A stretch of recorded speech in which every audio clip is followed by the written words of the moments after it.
Going to jump right in here because that's kind of how spring happens. All of a sudden, you've been going along in winter and it's freezing and the weather's terrible, and suddenly you have a couple beautiful days in a row and you think, oh my gosh, I'm already behind.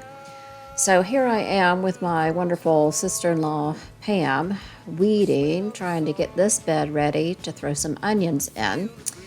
So this is kind of the price you pay when you don't do what you should do and cover your beds.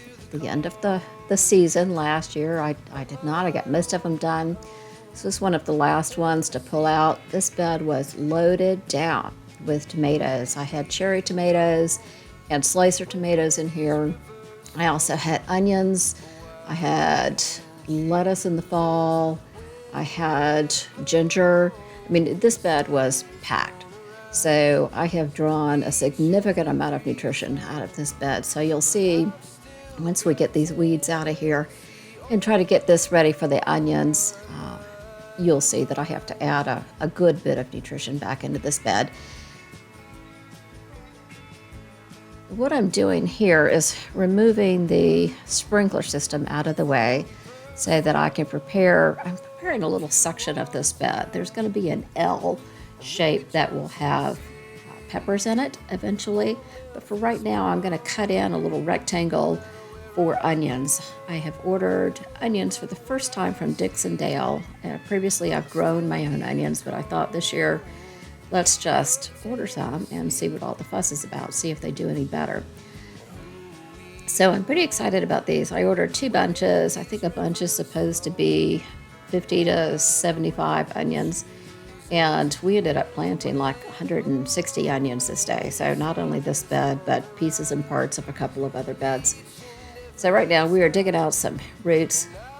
Old Pam is going at it with a screwdriver here, trying to get out one of these really deep taproot weeds. They take hold and they're just crazy. So I'm going to bring over some of my amendments now. So I'm breaking out some perlite. I always put a bit of perlite in my raised beds just to help the drainage. We get such torrential rains here, and then the sun comes out and bakes everything, and you just end up with this kind of solid, really hard ground. So the perlite helps to keep it a little airy, let some oxygen circulate in there when the water wants to pack it down so much. I also, you'll see I have a bag of raised bed mix. It's Coast of Maine. It is my favorite. It is not cheap. And this is not the way I normally fill my raised beds.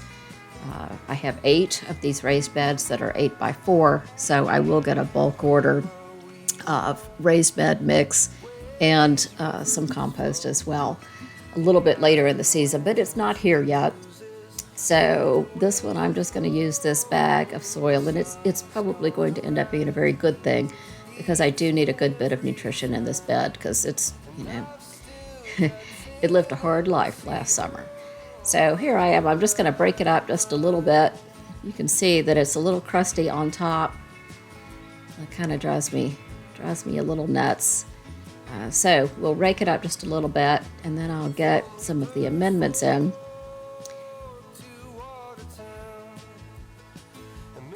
Okay, so there's the perlite. I don't do a whole lot, just some. And then here comes the raised bed mix. This is really a good product, really a good product. Oh, I love it. You see how rich and deep and beautiful it is, but it is not, it's not cost effective when you're doing 8 beds, I'll tell you that. And then I'm just gonna add some general purpose vegetable and tomato fertilizer. This is an organic brand. And I'm gonna put this in, fairly liberally, because as I said, this soil has taken a beating. And then the last thing I'm gonna add here in just a couple of minutes is something new for me. I bought myself a Lomi. I don't know if you've heard of a Lomi, but it is a kitchen countertop quasi compost maker. It doesn't really make true ready compost, but it takes all of your food scraps and paper scraps and several other things. There's a long list of things it can take, and it just grinds them up, and you come out with kind of dirt. So I have tried that. I've just bought it recently, and so I've run it. You'll see in this bowl, this is maybe 2 or 3 runs of it, Here it comes right here. You can see this. And this is this kind of nutrient-rich compost that comes out of it. You put in a little tablet and it adds all the probiotics and stuff. So we're going to see. I'm going to try it out this season and see how it goes. There are 3 different settings. I did the one here for the setting that is supposedly ready for the garden. There is another setting that is ready for the compost pile. And then one setting that is some loamy setting for taking care of bioplastics and stuff. I don't know, stuff I'm not going to use. But anyway, we're going to see how my onions like this. It feels really good. It looks really good. It has eggshells and it has paper towel rolls, you know, the cardboard roll that a paper towel comes on. It has lettuce. It has other food scraps, peppers and spinach and all that kind of good stuff in it. So here I am cutting in where the onions are going to be. So as you look at this picture, the bottom of the picture, 18 inches deep, and then the right-hand side, 18 inches deep. So it'll form an L. That's where my hot peppers are going to go. So I'm going to cut in a rectangular bed here for my onions. The reason for this is because to the left of the screen, that's south for me. So the sun will come up basically from the bottom of the screen. Once the trees fill in, it'll have to get over the trees. And so about 9 o'clock, those peppers will start getting some sun. And then in the afternoon, all those onions will get nice long sun for probably 8 or 9 hours right there. And they can really take a beating. So we're going to see how well they really do. These are candy onions. Good southern onions, they're supposed to love it really hot. They're supposed to love a lot of sun. So we're going to give them a good run for their money this year and hopefully to provide a little bit of sun protection for the peppers, although the peppers will eventually get much larger. But by then, hopefully, they'll be sturdy enough to handle the heat. So we're going to put these in. As I was explaining to Pam, I want to do my onions 6 inches apart, and then I want my rows to be 4 inches apart, but I want them offset from each other. So basically, each of my onions is going to be 6 inches on center apart from each other. So each onion there, each little onion that you see is 6 inches apart. So it may be a little tight. I suppose if I had more room than I actually have, I might do 8 inches apart and then make the rows 6 inches apart and still offset them. But I'm basically, it's hard to tell, but I'm about 4 inches off the edge of the bed and starting from there. And once we're done getting all of these onions planted, I had way more than the maximum 150 that they promised to send. So we ended up planting about 160, and I stole some room in another bed that's going to be my sweet potato bed. I also, much to David's dismay, I resurfaced a couple of other planters that I have used over, several years. It used to be my salad bar back in Atlanta for the outside patio. But anyway, I have repurposed those and tucked them over in a corner because they're not the prettiest things going. But, hopefully they'll grow some beautiful onions and they won't be so bad. Pam used to be an organic farmer. She had 7.5 acres in Ohio that she farmed, mostly by herself. Her husband was working a full-time job, and so she would grow food and take it to the local farmers markets in Ohio for several years. And she moved from there 10 years ago into a house where she hasn't really had, hasn't had the interest, hasn't had the space to get her going again. And she was so excited to get back in the dirt. So excited to get back in the dirt. So anyway, I got a picture from her this morning. We did some canning while she was here as well. So yesterday I heard that she bought the Presto electric canner, and I got a picture this morning, a bunch of canning jars and a whole bunch of seed packages. So she is excited to get back into it. So here's what our little patch ended up looking like. It doesn't look like much right now, but hopefully it'll be big and beautiful, and it'll be surrounded by peppers here in the not too distant future. I do have to work on my watering system. This system worked okay last year for the individual tomatoes and individual plants, but you know, I have 96 or something onions in here, so I need to figure out if this is going to be the best way to keep these guys watered. So stay tuned for that one. Our water is still cut off, of course, because we still have freezing weather coming, but we'll see how that works out soon. I want to go talk a little bit more about some of the composting methods I have used and will use.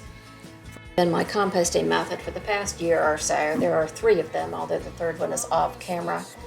The one on the left is the oldest. That's been going for probably a year. The one on the right is the most recent. You can see it's not very well broken down at all. These have been underneath the deck and have not been tended to as much as they should, because quite frankly it's a little creepy underneath the dark, cold deck area. So I have not turned them as often as I should. However, you're going to see in just 1 second how we're going to fix that for next year. Meanwhile, this one on the left is looking pretty good. It's not completely broken down, but I am going to put it in one of the beds, and it'll have another several weeks to continue to break down, and then hopefully we'll feed that bed for the season. So here we go. Hey, babe. Hey, honey. What are you doing? Fine. Watching you work. Well, that's good. Look at this beautiful compost bin, babe. How did that get there? I don't know. Why don't you show it to me and tell me how you built it? I built it out of the old deck that we had replaced. Uh-huh.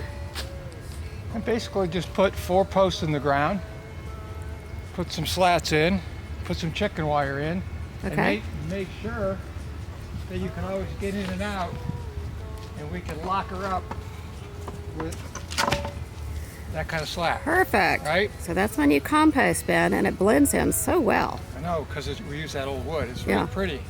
Yeah. It works in the backyard. How long did it take you total to put it together? I don't know, 6 hours? 6 hours? That's not bad. No, well, I had to do a lot of cutting, Right. a lot of digging for the post holes. And how big do we think it is? Maybe 5x4, 6x4? It's 6x4. 6x4. Yeah, That's awesome. yeah. So it's as much as you're going to need. Get a better look at this compost bin, because I think David did a really good job of it. I gave him a picture of Kevin's compost bin set up from Epic Gardener. He has 3 or 4 of these bins side by side, of course. I don't have room for that. But when we saw this wood that they had pulled off the old deck, it was just laying there as scrap wood, had a bunch of nails in it. This poor man pulled out all those nails and got everything pulled aside. We had some scraps from the new part of the deck that they're building.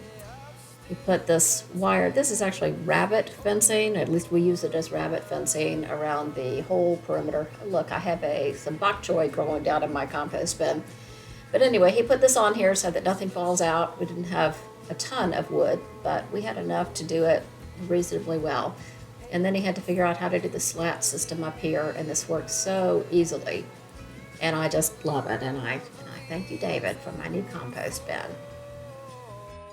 I'll be pulling all the compost I need out of this brand new bin.